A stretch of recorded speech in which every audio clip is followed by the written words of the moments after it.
എത്ര വർഷം നമ്മൾ ജീവിച്ചു എന്നതല്ല, എത്ര ജീവിതം നമ്മൾ വർഷിച്ചു എന്നതാണ് പ്രധാനമെന്ന് പറയാറുണ്ട്. അതേപോലെ എത്ര ലൈക്ക് നമ്മുടെ ജീവിതത്തിന് കിട്ടി എന്നതല്ല, മറിച്ച് നമ്മുടെ ജീവിതത്തെ നാം എത്ര ലൈക്ക് ചെയ്തു എന്നതാണ് പ്രധാനം. ഇന്ന് ഇവിടെ ഇത് പറയുന്നത് ഏറ്റവും ഒടുവിൽ ലൈക്കിനും റീലിനും റീച്ചിനും വേണ്ടി തലശ്ശേരിയിൽ ചില അറിവില്ലാ പൈതങ്ങൾ ചുവപ്പ് വെളിച്ചം കാണിച്ച് ഒരു ട്രെയിൻ നിർത്തിച്ചതാണ് സംഭവം. കുട്ടിക്ക് എന്നെ അറിയാഞ്ഞിട്ടാണ്. ഈ ധാരാവി എന്ന് കേട്ടിട്ടുണ്ടോ? അവിടുത്തെ ഒരു ചേരി, ഒരു സ്ലം ഒറ്റ രാത്രി കൊണ്ട് ഒഴിപ്പിച്ചവനാ ഞാൻ എന്ന് പറഞ്ഞ നടൻ്റെ കഥാപാത്രത്തെ വർഷങ്ങൾക്ക് മുൻപ് കൈയടിച്ച് പ്രോത്സാഹിപ്പിച്ച് ആ സിനിമ ഹിറ്റാക്കിയവരാണ് നമ്മിൽ പലരും. ഇന്ന് നാം തിരിച്ചറിയുന്നു, വീടും കുടിയുമില്ലാത്തവർ കഴിയുന്ന പാവങ്ങളുടെ ചേരി ഒഴിപ്പിച്ചിട്ട് അതാണ് ഹീറോയിസം എന്ന് പറയുന്നത് ഒരു ഹീറോയിസമേ അല്ല, അതൊരു രാഷ്ട്രീയ ശരിയുമല്ല എന്ന്. അതേപോലെയാണ് റീലിന് വേണ്ടി ഓടിക്കൊണ്ടിരുന്ന ട്രെയിനെ പുഷ്പം പോലെ നിർത്തിപ്പിച്ചു എന്ന് പറയുന്ന വൃത്തികെട്ട മനഃശാസ്ത്രം. ഒരു വശത്ത് ലോകം സാങ്കേതികമായിട്ട് കുതിച്ചുകൊണ്ടിരിക്കുന്നു, മറുവശത്ത് ആ സാങ്കേതിക വിദ്യയുടെ അടിമകളായിട്ട് മാറുന്ന ഒരു തലമുറയെ നാം കണ്ടുകൊണ്ടിരിക്കുന്നു. ഇന്ന് നമ്മുടെ റോഡുകളിലും റെയിൽവേ ട്രാക്കുകളിലും കെട്ടിടങ്ങളുടെ മുകളിലുമെല്ലാം നാം കാണുന്ന ചില പൊതു കാഴ്ചകളുണ്ട്. കയ്യിൽ ഒരു മൊബൈൽ ഫോൺ, അതിന് മുന്നിൽ ജീവൻ പണയം വെച്ചും പ്രകടനങ്ങൾ നടത്തുന്ന ചിലർ. എന്തിനു വേണ്ടിയാണ് ഇതെല്ലാം എന്നാണ് ചോദിക്കുക എന്നതെങ്കിൽ, കേവലം 15 സെക്കൻഡോ 30 സെക്കൻഡോ നീളുന്ന ഒരു റീൽ ഉണ്ടാക്കാൻ വേണ്ടിയിട്ടാണ് ഈ നിയമലംഘന പ്രകടനങ്ങളും ഒരുപക്ഷേ സാഹസിക പ്രകടനങ്ങളും. കഴിഞ്ഞ നാളുകളിലൊന്നിൽ തലശ്ശേരിയിൽ നടന്ന ഒരു സംഭവം, അതാണ് ആദ്യം സൂചിപ്പിച്ചത്. നേരം പുലരാറാവുന്നതേ ഉണ്ടായിരുന്നുള്ളൂ. പൂനെയിൽ നിന്ന് എറണാകുളത്തേക്ക് വരികയായിരുന്ന ഒരു എക്സ്പ്രസ് ട്രെയിൻ പെട്ടെന്ന് നിർത്തേണ്ടി വരുന്നു. കാരണം എന്താണെന്ന് വെച്ചാൽ, ട്രാക്കിൽ ആരോ ചുവന്ന വെളിച്ചം ഇങ്ങനെ കാണിച്ചുകൊണ്ടേയിരിക്കുന്നു. എന്തെങ്കിലും അപകടമാണോ എന്ന് കരുതി ലോക്കോ പൈലറ്റ് വണ്ടി നിർത്തി. പക്ഷേ കണ്ട കാഴ്ച, 2 +2 വിദ്യാർത്ഥികൾ, അവർക്ക് ട്രെയിൻ നിർത്തുന്ന രംഗം റീൽസ് എടുക്കണം. അതിനുവേണ്ടി അവർ ഒരു ട്രെയിൻ തന്നെ തടഞ്ഞു. എത്രയോ യാത്രക്കാർ യാത്ര ചെയ്യുന്ന, കഷ്ടപ്പെട്ട് ഏതൊക്കെയോ ലക്ഷ്യങ്ങളിലേക്ക് വളരെ പെട്ടെന്ന് എത്താൻ വേണ്ടി കൊതിച്ചുകൊണ്ട് മുന്നോട്ട് പോകുന്ന ഒരു ട്രെയിൻ, വലിയ ഇന്ധന ചെലവുള്ള ഒന്ന്, ഒരു രാജ്യത്തിൻ്റെ ഏറ്റവും പ്രധാനപ്പെട്ട പൊതുഗതാഗത സംവിധാനം, അതിനെ തന്നെ റീലെടുക്കുന്നതിന് വേണ്ടി വിദ്യാർത്ഥികൾ തടയുന്ന അവസ്ഥ ഉണ്ടായി. റെയിൽവേ പോലീസ് അവരെ പിടികൂടി. 18 വയസ്സുള്ള കുട്ടികളാണ്. അവരുടെ ഭാവി എന്താകുമെന്നുള്ളതൊരു പ്രധാനപ്പെട്ട ചോദ്യമാണ്. ഒരു റീൽസിന് വേണ്ടി നിയമം കയ്യിലെടുക്കുമ്പോൾ തങ്ങൾ ചെയ്യുന്നത് എത്ര വലിയ കുറ്റമാണ് എന്ന് ആ കുഞ്ഞുങ്ങൾ ചിന്തിച്ചിട്ടില്ല. ഇതൊരു ഒറ്റപ്പെട്ട സംഭവമല്ല, ഇത് പടരുന്ന ഒരു വ്യാധിയാണ്, പകർച്ചവ്യാധിയാണ്. റീൽസ് ഇൻഫ്ലുവൻസർ എന്ന വിളിപ്പേരിന് വേണ്ടി സ്വന്തം ജീവനും മറ്റുള്ളവരുടെ സുരക്ഷയും എല്ലാം പണയം വയ്ക്കുന്ന ഭ്രാന്തമായിട്ടുള്ളൊരവസ്ഥ. നമ്മളതുകൊണ്ട് ഇന്ന് വെറും റീൽസിനെ കുറിച്ചല്ല സംസാരിക്കുന്നത്. നമ്മൾ സംസാരിക്കുന്നത് ഒരു തലമുറയുടെ മാനസിക ആരോഗ്യത്തെക്കുറിച്ചും മാനസിക രോഗത്തെക്കുറിച്ചും ആണെന്ന് പറയേണ്ടി വരും. തലശ്ശേരിയിലെ ആ കുട്ടികൾ ട്രെയിൻ നിർത്തിയത് ഒരു വെറും കുസൃതിയല്ല, അത് നമ്മുടെ വ്യവസ്ഥയോടുള്ള വെല്ലുവിളിയാണ്, സിസ്റ്റത്തോടുള്ള വെല്ലുവിളിയാണ്, നിയമങ്ങളോടുള്ള ഭയമില്ലായ്മയാണ്. എങ്ങനെയാണ് നമ്മൾ ഈ ഒരു ഭയമില്ലായ്മയിലേക്ക് എത്തിയത്? അല്ലെങ്കിൽ നമ്മൾ ഉപയോഗിക്കുന്ന മൊബൈൽ ഫോണിനകത്തുള്ള ഫോട്ടോഗ്രാഫി എന്ന് പറയുന്ന സംവിധാനത്തിൻ്റെ ചരിത്രത്തെക്കുറിച്ച് കൂടി ആലോചിക്കുക. ഒരു കാലത്ത് ഫോട്ടോഗ്രാഫി എന്ന് പറയുന്നത് ഒരു കലയായിരുന്നു, ആർട്ട് മാത്രമായിരുന്നു. ഒരു ചിത്രമെടുക്കാൻ നമ്മൾ ഒരുപാട് ആലോചിക്കുമായിരുന്നു ഒരു ഫ്രെയിമിന് വേണ്ടി. പിന്നീട് സ്മാർട്ട് ഫോണുകൾ വരുന്നു. 2010 ആകുമ്പോൾ ഇൻസ്റ്റഗ്രാം വന്നതോടുകൂടിയിട്ട് ചിത്രങ്ങൾ പങ്കുവയ്ക്കുന്നത് ഒരു ട്രെൻഡായിട്ട് മാറി. 2020 ടിക്ടോക്ക് നിരോധിച്ചതിൻ്റെ തൊട്ട് പിന്നാലെയാണ് ഇന്ത്യയിൽ ഇൻസ്റ്റഗ്രാം റീൽസ് തരംഗമായിട്ട് വരുന്നത്. തുടക്കത്തിൽ അതൊരു വിനോദമായിരുന്നു. പാട്ടിനനുസരിച്ചിട്ട് ചൂടുവയ്ക്കുന്നു, തമാശകൾ പങ്കുവയ്ക്കുന്നു. പതിയെ അതൊരു മത്സരമായിട്ട് മാറുന്ന കാഴ്ചയാണ് നമ്മൾ കണ്ടത്. ആരാണോ കൂടുതൽ വ്യത്യസ്തമായിട്ടുള്ള വീഡിയോ ചെയ്യുക എന്നുള്ള മത്സരം, ആ വ്യത്യാസത്തിന് വേണ്ടിയാണ് ഈ പറയുന്ന അപകടകരമായിട്ടുള്ള വഴികൾ തിരഞ്ഞെടുക്കുന്ന ഒരു പ്രവണത ഉണ്ടായി വന്നത്. ഒരു കാര്യം നമ്മൾ ആലോചിക്കേണ്ടത്, ഈ സാമൂഹ്യ മാധ്യമ പ്ലാറ്റ്ഫോമുകൾ പ്രവർത്തിക്കുന്നത് ചില അൽഗോരിതങ്ങളുടെ അടിസ്ഥാനത്തിലാണ് എന്ന് അതിൽ വിദഗ്ധരായിട്ടുള്ളവർക്കും അറിയാം, അതുമായി ബന്ധപ്പെട്ട സാമാന്യമായിട്ടുള്ള കാര്യങ്ങൾ ചെയ്യുന്നവർക്കും അറിയാം. അപ്പോൾ നമ്മൾ അല്ലെങ്കിൽ നിങ്ങൾ എത്രത്തോളം സാഹസികത കാണിക്കുന്നുവോ അത്രത്തോളം ആ വീഡിയോ ആളുകളിലേക്ക് എത്തുന്നു. ആ അൽഗോരിതത്തിൻ്റെ കെണിയിൽ വീഴുകയാണ് നമ്മുടെ പൊതു സമൂഹത്തിലെ ചിലർ, പ്രത്യേകിച്ചും കൗമാരക്കാർ. റീൽസ് എടുക്കുന്നതിനിടയിൽ മരണം സംഭവിച്ച വാർത്തകൾ എന്ന് പറയുന്നത് പുതുമയില്ലാത്ത ഒന്നായിട്ട് മാറുന്നു, നിത്യസംഭവമായിട്ട് ഇപ്പോൾ മാറിക്കൊണ്ടേയിരിക്കുന്നു.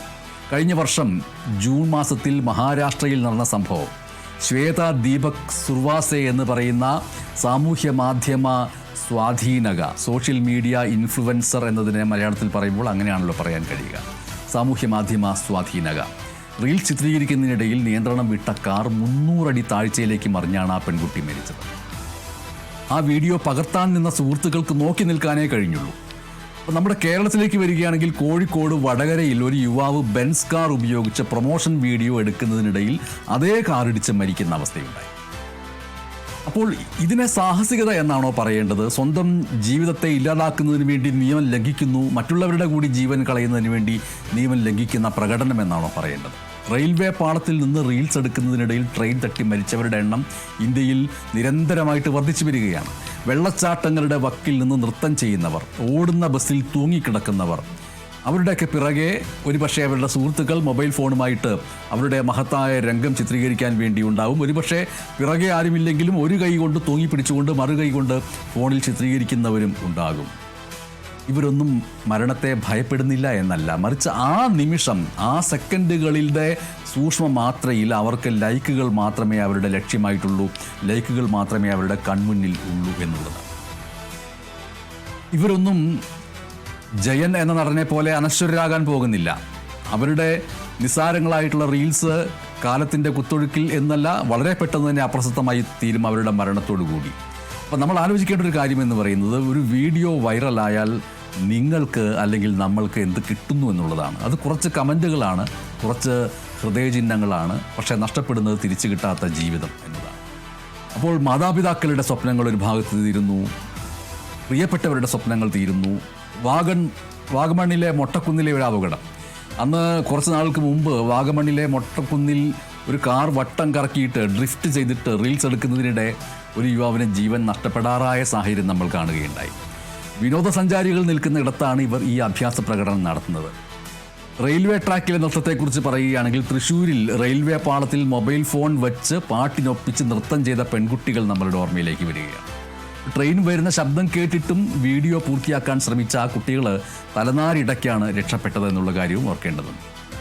മറ്റൊന്ന്, ഇതിന് പ്രധാനപ്പെട്ട ഇരയായിട്ട് മാറുന്നത് KSRTC ബസ്സുകളാണ്. KSRTC ബസ്സിലെ അതിൻ്റെ മുന്നിലെ പ്രകടനങ്ങൾ, അടുത്തിടെ വളരെയധികം പ്രചരിക്കപ്പെട്ട ഒരു വീഡിയോ എന്ന് പറയുന്നത്, പാഞ്ഞു വരുന്ന ഒരു KSRTC ബസ്സിൻ്റെ മുന്നിലേക്ക് പെട്ടെന്ന് ചാടി വീണിട്ട് നൃത്തം ചെയ്ത ഒരു യുവാവാണ്. ഡ്രൈവർ സഡൻ ബ്രേക്ക് ഇട്ടതുകൊണ്ട് മാത്രം ആ യുവാവ് ഇന്ന് ജീവനോടെ ഇരിക്കുന്നു. പക്ഷേ ആ ഡ്രൈവറുടെ ആ സമയത്തെ മാനസികാവസ്ഥ എന്തായിരിക്കും? ബസ്സിനുള്ള യാത്രക്കാരുടെ സുരക്ഷ, ഹെൽമറ്റില്ലാത്ത അഭ്യാസങ്ങൾ മറുഭാഗത്ത് ഇത്തരത്തിലുള്ള റീൽസ് പ്രവണതയുടെ മറുവശമായിട്ട് വരുന്നുണ്ട്. മോട്ടോർ വെഹിക്കിൾ ഡിപ്പാർട്ട്മെൻറ്റ് എത്ര പിഴയിട്ടാലും മാറാത്ത ഒരു കൂട്ടർ എന്നുള്ള നിലയ്ക്കാണ് അവർ വരുന്നത്. ബൈക്കിൻ്റെ മുൻചക്രം പൊക്കിയിട്ട്, വീലുകൾ പൊക്കിയിട്ട് റോഡിന് നടുവിൽ റീൽസ് എടുക്കുന്നവർ. മലപ്പുറത്തും എറണാകുളത്തും ഇത്തരത്തിൽ അഭ്യാസ പ്രകടനം നടത്തി മറിഞ്ഞു വീണ് ഗുരുതരമായിട്ട് പരിക്കേറ്റ യുവാക്കളുടെ എണ്ണം ഞെട്ടിക്കുന്നതാണ്. ഒരു ഭാഗത്ത് ഇത്തരത്തിലുള്ള റീലുകൾ ചിത്രീകരിക്കുന്നവരുടെ വീഡിയോകൾ മാത്രമേ നാം കാണുന്നുള്ളൂ. ആ റീലുകൾ ചിത്രീകരിക്കപ്പെട്ട് ആജീവനാന്തം കിടക്കയിലേക്ക് വീണു പോകുന്ന, എല്ല് നുറുങ്ങി ഒടിഞ്ഞു കിടക്കുന്നവർ ഈ സംസ്ഥാനത്തും രാജ്യത്തും എത്രയോ ഉണ്ട്. അവരിലേക്ക് ഒരു ക്യാമറയും പോകുന്നില്ല എന്നുള്ളത് മറ്റൊരു യാഥാർത്ഥ്യവും. മഹാരാഷ്ട്രയിലെ ദാരുണമായൊരു അന്ത്യത്തെക്കുറിച്ച് നമ്മൾ നോക്കേണ്ടതുണ്ട്. റിവേഴ്സ് ഗിയറിൽ കാർ ഓടിക്കുന്നത് അത് ചിത്രീകരിക്കുന്നതിനിടയിൽ, റീൽസ് ആക്കുന്നതിനിടയിലാണ് ശ്വേത എന്ന പെൺകുട്ടി മലയിടുക്കിലേക്ക് വീണത്. ആ നിമിഷം ക്യാമറയിൽ പതിഞ്ഞത് വലിയൊരു നിലവിളി മാത്രമാണ്. അപ്പോൾ ഒരു ലൈക്കിന് ആ നിലവിളിയുടെ അത്ര പോലും വിലയില്ലേ എന്നുള്ള ചോദ്യം വരികയാണ്. അപ്പോൾ സ്മാർട്ട് ഫോൺ കയ്യിലുള്ള ആർക്കും ഇന്ന് ക്യാമറയ്ക്ക് മുന്നിൽ എന്തും കാട്ടിക്കൂട്ടാമെന്നുള്ള ഒരു അവസ്ഥ വന്നിരിക്കുന്നു. തലശ്ശേരിയിലെ 2 +2 വിദ്യാർത്ഥികളുടെ കാര്യം നമ്മൾ ആദ്യം സൂചിപ്പിക്കുകയുണ്ടായി. ഒരു ട്രെയിൻ നിർത്തിച്ചിട്ട് റീൽസ് എടുക്കുക എന്ന് പറയുന്നത്. അപ്പോൾ എത്ര നിരുത്തരവാദപരമായിട്ടുള്ള കാര്യമാണത്. ലക്ഷക്കണക്കിന് രൂപയുടെ ഇന്ധന നഷ്ടം വരുന്നു, ആയിരക്കണക്കിന് യാത്രക്കാരുടെ സമയം നഷ്ടപ്പെടുന്നു, അതിലുപരി ഒരു വലിയ അപകടത്തിനുള്ള സാധ്യതയും വരുന്നു. അപ്പോൾ ഇതാണോ നമ്മുടെ യുവത്വവും കൗമാരവും ആഘോഷിക്കുന്ന സ്വാതന്ത്ര്യം എന്ന് പറയുന്നത്? കഴിഞ്ഞ ഒരു വർഷത്തിനിടെ കേരളത്തിൽ പിടിക്കപ്പെട്ട അപകടകരമായിട്ടുള്ള ഡ്രൈവിംഗ് കേസുകളിൽ 40% റീൽസ് ചിത്രീകരണവുമായിട്ട് ബന്ധപ്പെട്ടതാണ്. മറ്റൊന്ന്, മോഡിഫിക്കേഷൻ ഭ്രാന്താണ്. ലക്ഷക്കണക്കിന് രൂപ ചെലവാക്കി വണ്ടികൾ രൂപമാറ്റം വരുത്തുന്നത് എന്തിനാണ് എന്നുള്ള ചോദ്യം വരികയാണെങ്കിൽ അതിൻ്റെ ഉത്തരം വേറെ ഒന്നിനുമല്ല, റോഡിൽ ഓടിക്കാനല്ല, മറിച്ച് റീൽസ് ചിത്രീകരിക്കുന്നതിന് വേണ്ടിയിട്ടാണ്. സൈലൻസർ മാറ്റിയിട്ട് വലിയ ശബ്ദമുണ്ടാക്കുക, അമിത വെളിച്ചമുള്ള ലൈറ്റുകൾ വയ്ക്കുക, ഇതെല്ലാം മറ്റുള്ളവരുടെ ശ്രദ്ധ പിടിച്ചു പറ്റുന്നതിന് വേണ്ടിയാണ്. ഇത് നേരിട്ട് ബാധിക്കുന്നത് മറ്റ് ഡ്രൈവർമാരെയും അതേപോലെ ആ നിരത്തിലൂടെ യാത്ര ചെയ്യുന്നവരുടെയും ജീവനെയാണ് ബാധിക്കുന്നത് എന്നുള്ളതാണ് ഏറ്റവും പ്രധാനപ്പെട്ട കാര്യം. ഇതിൽ പ്രധാനപ്പെട്ട ഒരു മനഃശാസ്ത്ര പ്രശ്നം ഇരിക്കുന്നത്, ഇങ്ങനെ ചിത്രീകരിക്കുന്നവർ ഒരു സെക്കൻഡിൻ്റെ നൊടിയിടയിൽ മാഞ്ഞു പോവുകയാണ്. അവരുടെ പേരെന്താണെന്നോ അവരുടെ ഐഡൻറ്റിറ്റി എന്താണെന്നോ അറിയുന്നില്ല. അവർ വിചാരിക്കുന്നത് ലോകം എന്നെ കാണുന്നു, എന്താണ് ഈ കാണുന്ന ഞാൻ എന്ന് പറയുന്നത് എന്താണ് എൻ്റെ വ്യത്യസ്തത, എൻ്റെ പേരെന്ത്, എൻ്റെ നാടെന്ത്, എൻ്റെ ജീവിത ചിന്ത എന്ത് എന്നുള്ളതൊന്നും അതിൽ വരുന്നതേയില്ല. തിരക്കുള്ള റോഡുകളിൽ KSRTC ബസ്സിനെ വെട്ടിച്ച് കടന്നു പോകുന്നതും വണ്ടി ഓടിച്ചുകൊണ്ട് ഹാൻഡിൽ നിന്ന് കൈവിട്ട് നൃത്തം ചെയ്യുന്നതും നമ്മൾ കാണുകയുണ്ടായി. ഇപ്പോൾ എറണാകുളത്ത് മഹാത്മാഗാന്ധി റോഡിൽ, MG റോഡിൽ രാത്രികാലങ്ങളിൽ ഇത്തരം പ്രകടനങ്ങൾ നടത്തുന്നവർക്ക് പിന്നിൽ വലിയൊരു ഓൺലൈൻ ഫോളോയിങ് തന്നെയുണ്ട്. മറ്റൊന്ന് സ്റ്റണ്ട് കൾച്ചറാണ്. പൊതുനിരത്തുകൾ ഒരു സ്റ്റണ്ട് ഗ്രൗണ്ടായിട്ട് മാറുന്ന അവസ്ഥ വരുന്നു. വീലി, സ്റ്റോപ്പി തുടങ്ങിയിട്ടുള്ള അഭ്യാസങ്ങൾ നടത്തുമ്പോൾ താഴെ വീഴുന്നതും മരിക്കുന്നതും മാത്രമല്ല അതിലെ പ്രശ്നം. നിയന്ത്രണം വിട്ട വണ്ടി റോഡരികിലൂടെ പോകുന്ന നിരപരാധികളുടെ മേൽ കയറിയിട്ട് അവരും കൊല്ലപ്പെടുന്നു എന്നുള്ളതാണ്. വടകരയിലെ ഒരു യുവാവ്, ആ യുവാവിൻ്റെ മരണം ഈ ഒരു വിഷയത്തിൽ വലിയൊരു ഓർമ്മപ്പെടുത്തലാണ്. സ്വന്തം പ്രൊമോഷൻ വീഡിയോയ്ക്ക് വേണ്ടി സ്വന്തം കാറിന് മുന്നിൽ ബലിയാടാകേണ്ടി വന്ന ഒരു ദാരുണമായിട്ടുള്ള അവസ്ഥയാണ്. മറ്റൊന്ന് ഹെൽമറ്റ് ക്യാമറകളുടെ ദുരുപയോഗമാണ്. സുരക്ഷയ്ക്കായിട്ട് ഉപയോഗിക്കേണ്ട ഹെൽമറ്റ് ക്യാമറകൾ ഇന്ന് മോട്ടോ വ്ളോഗിങ്ങിന് വേണ്ടി ഉപയോഗിക്കുന്ന അവസ്ഥയിലേക്ക് വരും. റോഡിലെ നിയമലംഘനങ്ങൾ റെക്കോർഡ് ചെയ്യുന്നതിന് പകരം എത്ര സ്പീഡിൽ വണ്ടി ഓടിക്കാമെന്ന് ലോകത്തിന് കാണിച്ചു കൊടുക്കാനാണ് ഇവർ ശ്രമിക്കുന്നത്. 150ഉം 200ഉം കിലോമീറ്റർ വേഗത്തിൽ പോകുന്ന വീഡിയോകൾ ഇവർ അഭിമാനത്തോടു കൂടിയിട്ടാണ് പങ്കുവെക്കുകയും ചെയ്യുന്നത്. കേരളത്തിൽ മാത്രമല്ല, ഇന്ത്യ ഒട്ടാകെ ഇതൊരു ഡിജിറ്റൽ ഭ്രാന്തായിട്ട് മാറിക്കഴിഞ്ഞിരിക്കുന്നു. കേരളത്തെ വർഷങ്ങൾക്ക് മുമ്പ് വിവേകാനന്ദൻ ഭ്രാന്താലയം എന്ന് വിശേഷിപ്പിക്കുമ്പോൾ ഇപ്പോൾ അതിനെ ഡിജിറ്റൽ ഭ്രാന്താലയം എന്ന് വിശേഷിപ്പിക്കേണ്ടുന്ന അവസ്ഥയിലേക്ക് വരുന്നു. കേരളം ഒരു ഡിജിറ്റൽ ഭ്രാന്താലയമായിട്ട് മാറുന്നു എന്നുള്ള അവസ്ഥയിലേക്ക് പോകുകയാണോ? സാമൂഹ്യ മാധ്യമങ്ങളോ സാങ്കേതിക വിദ്യയോ തെറ്റാണ് എന്നല്ല പറഞ്ഞു വരുന്നത്. പക്ഷേ അതിനുവേണ്ടി ജീവൻ പണയം വയ്ക്കുന്ന ആ മാനസിക അവസ്ഥയെയാണ് നമ്മൾക്ക് പരിശോധിക്കേണ്ടി വരുന്നത്. എന്തിനാണ് ഇവർ ഇത് ചെയ്യുന്നത്? ഇതിന് പ്രധാനമായിട്ടും 3 കാരണങ്ങളുണ്ട്. ഒന്ന്, മറ്റുള്ളവർ ട്രെൻഡിനൊപ്പം ഓടുമ്പോൾ താൻ മാത്രം പുറകിലായി പോകുമോ എന്നുള്ള പേടിയാണ് ഇതിലേറ്റവും പ്രധാനമായിട്ട് വരുന്നത്. എല്ലാവരും സാഹസികത കാണിക്കുമ്പോൾ താനും അത് ചെയ്യണമെന്നുള്ള സമ്മർദ്ദം അവരുടെ ഉള്ളിലേക്ക് തെർമോമീറ്ററിൽ എന്ന പോലെ കുതിച്ചു വീഴും. പണ്ട് വീടുകളിലോ നാട്ടിലോ മാത്രം ഒതുങ്ങിയിരുന്ന അഭിനന്ദനങ്ങൾ ഇന്ന് ലോകം മുഴുവൻ അറിയണമെന്നുള്ള ആഗ്രഹമായിട്ട് മാറുന്നു. 1000 ലൈക്ക് കിട്ടുമ്പോൾ താനൊരു വലിയ നായകനോ നായികയോ ആണ് എന്ന് അവർ തെറ്റിദ്ധരിക്കുന്നു. റീൽസ് വഴി പണം സമ്പാദിക്കാം എന്നുള്ള തിരിച്ചറിവ് ഒരു പക്ഷേ ഇതിൻ്റെ കൂട്ടത്തിൽ പലരെയും അതിലേക്ക് തള്ളിവിടുന്നുണ്ട്. അപ്പോൾ പഠിക്കുക, പരീക്ഷയിൽ പങ്കെടുക്കുക, മത്സര പരീക്ഷകൾ പങ്കെടുക്കുക, വലിയ വിജയങ്ങൾ നേടുക, ഉദ്യോഗസ്ഥാനങ്ങളിലേക്ക് പോവുക എന്നതിൽ ഉപരി പഠിക്കാനുള്ള മികവില്ലായ്മയെ റീലുകളാക്കി ജീവിതത്തിനുള്ള വരുമാനം നേടാൻ എനിക്ക് കഴിയുമെന്നുള്ള തെറ്റിദ്ധാരണയിലേക്ക് പലരും പോകുന്നു. വാസ്തവത്തിൽ വലിയ പഠനം നടത്തുകയും അതിലൂടെ ഒരു ജോലി നേടുകയും ചെയ്തിട്ട് അതിന് സമാന്തരമായിട്ട് റീലുകളിലൂടെ പണമുണ്ടാക്കുന്ന പ്രക്രിയയിലേക്ക് പോകുന്നതിന് പകരം തങ്ങളുടെ കഴിവില്ലായ്മയെ മറച്ചു വയ്ക്കുന്നതിന് വേണ്ടിയിട്ട് ചെറുപ്പത്തിലെ തന്നെ പണം നേടുന്ന ആളായിട്ട് ഞാൻ മാറി എന്നുള്ള ഒരു മാതൃക ഉണ്ടാക്കാനുള്ള തെറ്റിദ്ധാരണയും ഇതിൻ്റെ ഭാഗമായിട്ട് വരുന്നുണ്ടെന്ന് പറയുന്നു. സ്വാഭാവികമായിട്ടും കൂടുതൽ കാഴ്ചക്കാരുണ്ടെങ്കിൽ പരസ്യങ്ങൾ ലഭിക്കും. പക്ഷേ ആ പണം ആസ്വദിക്കാനായിട്ട് ജീവൻ ബാക്കിയുണ്ടാകുമോ എന്ന് ആരും ചിന്തിക്കുന്നില്ല. മനഃശാസ്ത്രപരമായിട്ട് പറയുകയാണെങ്കിൽ ഇതൊരു ലഹരിയാണ് എന്ന് പറയേണ്ടി വരും. മദ്യത്തിനും മയക്കുമരുന്നിനും അടിമപ്പെടുന്നത് പോലെ തന്നെ തലച്ചോറിലെ റിവാർഡ് സിസ്റ്റം ഇവിടെ പ്രവർത്തിക്കുകയും പ്രതിപ്രവർത്തിക്കുകയും ചെയ്യുകയാണ്.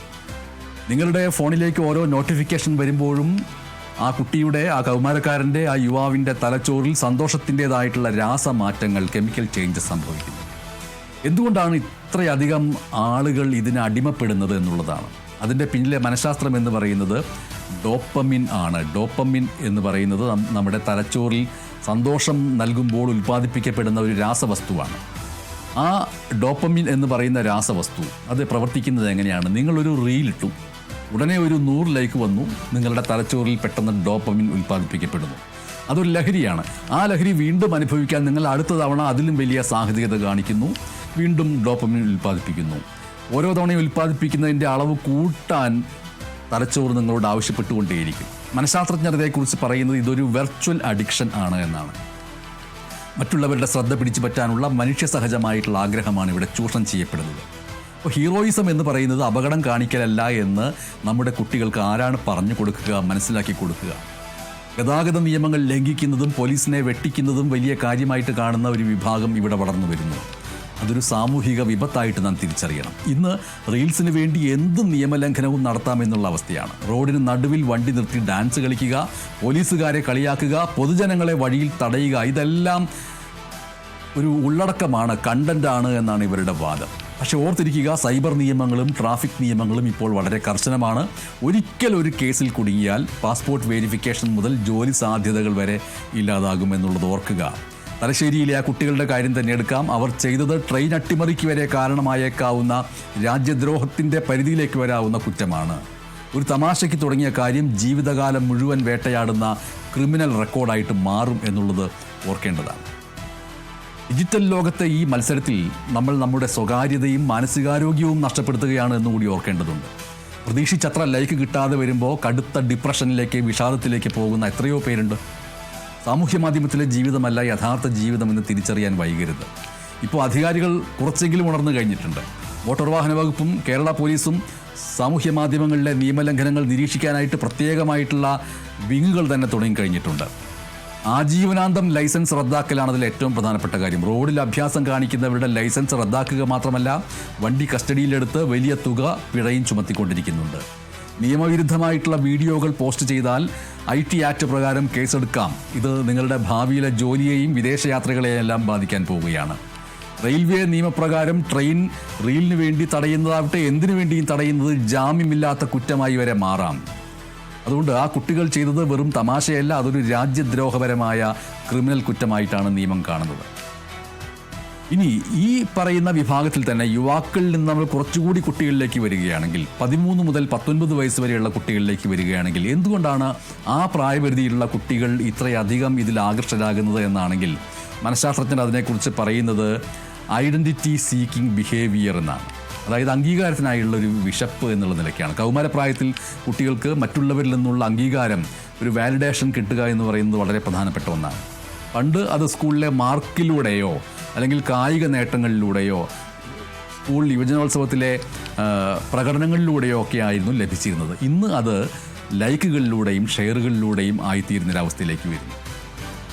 മറ്റൊന്ന് അമിതമായിട്ടുള്ള ആത്മവിശ്വാസമാണ്. എനിക്കൊന്നും സംഭവിക്കില്ല എന്ന് പറയുന്ന ഒരു തോന്നൽ കൗമാരക്കാരിലുണ്ട്. മരണത്തെയോ അപകടത്തെയോ കുറിച്ചുള്ള പേടി അവരിൽ കുറവായിരിക്കും.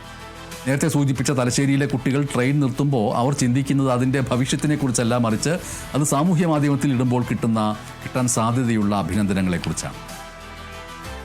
നമ്മുടെ തലച്ചോറിൽ തീരുമാനങ്ങൾ എടുക്കുന്നതിനും അതിൻ്റെ പരിണത ഫലങ്ങൾ എന്താണ് എന്ന് ചിന്തിക്കുന്നതിനും സഹായിക്കുന്ന ഒരു ഭാഗമുണ്ട്. ആ ഭാഗം എന്ന് പറയുന്നത് പ്രീ ഫ്രോണ്ടൽ കോർട്ടെക്സ് എന്ന് പറയുന്ന ഒന്നാണ്. ഇത് പൂർണ്ണമായി വികസിക്കുന്നത് 25 വയസ്സിലാണ്. അതുകൊണ്ടാണ് കൗമാരക്കാർ എടുത്തു ചാടി തീരുമാനങ്ങൾ എടുക്കുന്നത്. റീൽസ് പ്ലാറ്റ്ഫോമുകൾ ഈ ജൈവികമായ പ്രത്യേകതയാണ് മുതലെടുക്കുന്നത്. ഡിജിറ്റൽ ഐസൊലേഷൻ എന്ന് പറയുന്ന മറ്റൊരു കാര്യത്തെക്കുറിച്ചും നമ്മൾ വിചാരപ്പെടേണ്ടതുണ്ട്. വീട്ടിലെല്ലാവരും ഉണ്ടായിട്ടും കുട്ടികൾ തനിച്ചായി പോകുന്നൊരവസ്ഥ. അവരുടെ ഏക കൂട്ടുകാരൻ സ്വാഭാവികമായിട്ടും സ്ക്രീനായിട്ട് മാറുന്നു. ആ സ്ക്രീനിലെ മായക്കാഴ്ചകൾ യാഥാർത്ഥ്യമാണ് എന്ന് തെറ്റിദ്ധരിച്ചുകൊണ്ടാണ് അവർ മുന്നോട്ട് പോകുന്നത്. ഇൻസ്റ്റാഗ്രാമിലെ ഫിൽറ്ററുകൾ ഉപയോഗിച്ച സുന്ദരമായ ലോകമാണ് സത്യമെന്ന് കരുതിയിട്ട് സാധാരണ ജീവിതം വിരസമാണെന്ന് അവർക്ക് തോന്നുന്നു. ഇൻസ്റ്റഗ്രാമിലെ എല്ലാ ഫിൽറ്ററുകളും ജീവിതത്തെ ഒട്ടും മുഖക്കുരുവില്ലാതെയും ഒട്ടും പരിപരിപ്പില്ലാതെയും ഒട്ടും കറുപ്പില്ലാതെയും എപ്പോഴും തിളക്കമുള്ളതായിട്ടും എത്ര വെയിൽ കൊണ്ടാലും മങ്ങാത്തതായിട്ടും എപ്പോഴും പ്രസന്നമായിട്ടും എപ്പോഴും പുഞ്ചിരിക്കുന്നതായിട്ടും കാണിച്ചു തരുന്നു. അച്ഛനും അമ്മയും അങ്ങനെയല്ലല്ലോ എന്നുള്ള വിചാരം വരുമ്പോൾ അവിടം മുതൽ കുടുംബജീവിതം തെറ്റുന്നു. വിവാഹ ജീവിതത്തിലും ഇത്തരത്തിൽ തിളക്കമുള്ള മുഖത്തെ, മുഖക്കുരുവില്ലാത്ത മുഖത്തെ, പ്രസന്നമായ മുഖത്തെ പ്രതീക്ഷിക്കുന്നു. വിവാഹ ജീവിതത്തിൽ വരുന്ന വ്യക്തിയുടെ ഗന്ധം, ദുർഗന്ധം, വായനാറ്റം ഇതെല്ലാം കൂടി ചേർന്നിട്ട് ഇൻസ്റ്റഗ്രാമിൽ കണ്ടത് ഒന്ന്, അനുഭവത്തിൽ മറ്റൊന്ന് എന്നുള്ള അവസ്ഥ വരുന്നു. അങ്ങനെ മൊത്തം ജീവിതം തകരാറാക്കുന്ന രീതിയിൽ കാര്യങ്ങൾ മാറും. അപ്പോൾ ഇൻസ്റ്റഗ്രാമിലുള്ള സാമൂഹ്യ മാധ്യമ ജീവിതമല്ല യഥാർത്ഥത്തിലുള്ള ജീവിതമെന്ന് മനസ്സിലാക്കുന്നു. നേരത്തെ ഞാൻ സൂചിപ്പിച്ച ഡോപ്പമിനെക്കുറിച്ച് കുറച്ചുകൂടി വിശദമായിട്ട് പറയേണ്ടതുണ്ട്. നമ്മൾ മയക്കുമരുന്ന് ഉപയോഗിക്കുമ്പോൾ തലച്ചോറിൽ എന്ത് മാറ്റമാണോ ഉണ്ടാകുന്നത്, അതേ മാറ്റം തന്നെയാണ് ഒരു പുതിയ ലൈക്ക് നോട്ടിഫിക്കേഷൻ ലഭിക്കുമ്പോഴും ഉണ്ടാകുന്നത്. അതിനെക്കുറിച്ച് പറയുന്നത് വേരിയബിൾ റിവാർഡ് സിസ്റ്റം എന്നാണ്.